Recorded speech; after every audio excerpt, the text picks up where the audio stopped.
Your brain lies to you roughly every 4 seconds, and the worst part is that it does it with total confidence. Not confusion. Confidence. By the end of this video, you'll be able to name the exact glitch running in your head at any given moment, which is a skill that's about 80% useful and 20% unbearable at parties.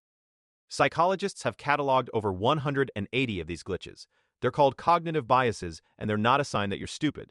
They're shortcuts. Your brain processes about 11 million bits of information per second and consciously handles about 50. Something has to filter. That something is bad at its job. We're going through the ones that actually run your life. Confirmation bias. You already believe something. Your brain then goes out and collects evidence for it while quietly filing the contradicting evidence under probably nonsense. Here's what makes it nasty. It doesn't feel like bias. It feels like research. You type a question into a search bar, and the question is already shaped by what you want to hear. Someone doubting their diet types, "Why is my diet not working?" Someone certain it works types, "Benefits of my diet." Two people, one topic, opposite conclusions, both convinced they did their homework. In 1979, researchers at Stanford took people with strong opinions on the death penalty and handed them two studies. One supported their position, one contradicted it. Same methodology, same quality. Participants rated the study that agreed with them as well conducted, and the other as deeply flawed. By the end of reading both, everyone was more extreme in their original position than when they started. Reading balanced evidence made them more polarized. You can't fix this by deciding to be fair-minded. The only thing that reliably helps is asking what would have to be true for you to be wrong, then actually looking for it, which nobody enjoys. That's the one that shapes your beliefs. The next one shapes what you think is dangerous, and it's the reason you're scared of the wrong things. The availability heuristic. You judge how likely something is by how easily you can picture it. Plane crashes get wall-to-wall coverage. Car crashes don't. So your brain, which files things by how vivid they are and not by how common they are, concludes that flying is terrifying and driving is fine. The actual numbers. You're several hundred times more likely to die in a car than on a commercial flight. Everyone knows this fact. Almost nobody feels it. After the 2001 attacks, many Americans stopped flying and drove long distances instead. Researcher Gerd Gigerenzer went through the traffic data and estimated the extra driving killed around 1,600 people that year. People fled a vivid danger straight into a boring one. This runs your whole risk model. You worry about shark attacks and not about your blood pressure. You worry about strangers and not about staircases. Vividness is not probability, but your brain never got the memo. If this is already making you slightly suspicious of your own thoughts, that's the correct response, and it's worth subscribing so the rest of your assumptions can get dismantled. On schedule. The Dunning-Kruger effect. The less you know about something, the more confident you are about it, because the knowledge required to be good at a thing is the same knowledge required to notice you're bad at it. The original 1999 study tested people on logic, grammar, and humor. The bottom performers, scoring in the 12th percentile, estimated they were around the 62nd. They weren't lying. They couldn't perceive the gap because perceiving it required the exact skill they didn't have. And there's a mirror image nobody talks about. The top performers underestimated themselves. Competence came with the assumption that everything they found easy must be easy for everyone. So the loudest voice in the room is statistically likely to be the least informed one, and the person quietly hedging their claims probably knows the most. This explains a distressing amount of the internet. Hold on to this one, because later there's a bias that explains why the confident person often wins the argument anyway, even when everyone can tell they're wrong. Anchoring. The first number you hear becomes the invisible reference point for every number after it, even when the first number is complete garbage. Kahneman and Tversky ran an experiment with a rigged wheel of fortune that landed on either 10 or 65.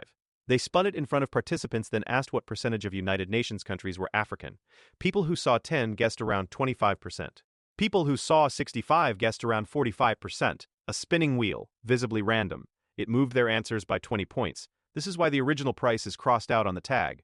It's why salary negotiations are largely decided by whoever says a number first. It's why the $1,200 item next to the $400 one makes $400 feel like restraint. You cannot unhear an anchor. Once the number is in your head, it's in there. The only defense is generating your own number before you're exposed to theirs. Decide what a fair price is before you look at the tag. If you've ever walked out of a store feeling clever about a discount, drop a comment, because that feeling was manufactured and I'd like to know how many of us fell for it. The sunk cost fallacy. You keep going because of what you've already spent, even when continuing makes everything worse. 2 hours into a terrible film, you stay. Not because it's improving, because leaving would mean the 2 hours were wasted, as though staying somehow retrieves them. It doesn't. It just adds more. Britain and France spent decades and billions on the Concorde, aware for much of it that the plane would never turn a profit. They kept going, partly because stopping meant admitting the money was gone. Economists now call this the Concorde fallacy, which is a brutal thing to name after your own aircraft. Same mechanism keeps people in dead relationships, dying degrees, and jobs they stopped liking 4 years ago. I've put too much in to quit now. The money and years are gone whether you continue or not. The only real question is whether the next hour is worth spending, and past spending tells you nothing about that. The fundamental attribution error. When other people mess up, it's because of who they are. When you mess up, it's because of the situation. Someone cuts you off in traffic. They're a reckless idiot. You cut someone off in traffic, you were distracted, running late, the lane merged weirdly, it was a whole thing. Same action. Two entirely different explanations, sorted by who performed it. You have full access to your own circumstances and almost none to anyone else's. So other people appear as pure character while you appear as a person navigating conditions.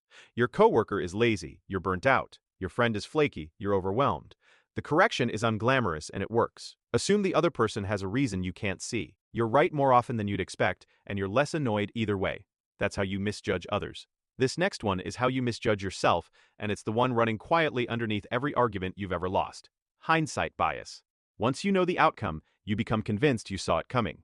The market crashes, and it was obviously a bubble. The couple splits, and everyone knew. The team loses, and the strategy was clearly wrong. Before the outcome, none of this was obvious to anyone, including the people now announcing that it was. Baruch Fischoff demonstrated this in the 1970s by asking people to predict the outcomes of a presidential trip abroad. After the events happened, he asked them to recall their original predictions. People systematically misremembered themselves as having predicted whatever actually occurred. They weren't lying. The memory had been quietly rewritten to match reality. This is why you can't learn properly from your own history. Every past decision looks obvious in retrospect, so you never register how genuinely uncertain things were at the time. So you never calibrate. The fix is boring and effective. Write your predictions down before you know. Your memory will not do this honestly for you. And this connects back to Dunning-Kruger. Confident people win arguments, partly because hindsight bias makes their past calls look better than they were, including to themselves. They're not always lying about their track record. Their brain edited the file. In-group bias. You extend automatic trust to people you've categorized as yours and automatic suspicion to everyone else. The categorization is faster and dumber than you'd like to believe. Henri Tajfel tried to find the minimum condition required to produce group loyalty. He sorted schoolboys into two groups by coin flip, told them so, and gave them money to distribute. The boys favored their own group. No history, no shared interest, no reason. A coin flip was enough. That's the baseline. Now add nationality, religion, politics, or which brand of phone someone owns, and you can see how fast this scales into something serious. The uncomfortable implication is that your sense of these are my people is far less about their actual qualities than it feels. A coin flip does it. The spotlight effect. You dramatically overestimate how much anyone is noticing you. Thomas Gilovich made college students wear an embarrassing t-shirt into a room of peers, then asked how many people they thought had noticed. Students guessed about 50%. The real number was around 25. Half as many. And the ones who did notice mostly didn't care. Everyone is starring in their own film and working as an extra in yours. Your stumble, your bad haircut, that thing you said in 2019, nobody has the processing power to care as much as you do. They're replaying their own version. This is the rare bias where knowing about it actually helps immediately. Nobody's watching. Go do the thing. The Zeigarnik effect. And this one's a bonus because it explains why you're still here. Unfinished tasks occupy your memory far more aggressively than completed ones. Bluma Zeigarnik noticed that waiters could recall complex, unpaid orders in perfect detail and then forget them the instant the bill was settled. Open loop. Retained. Closed loop. Deleted. Every cliffhanger you've ever sat through exploits this.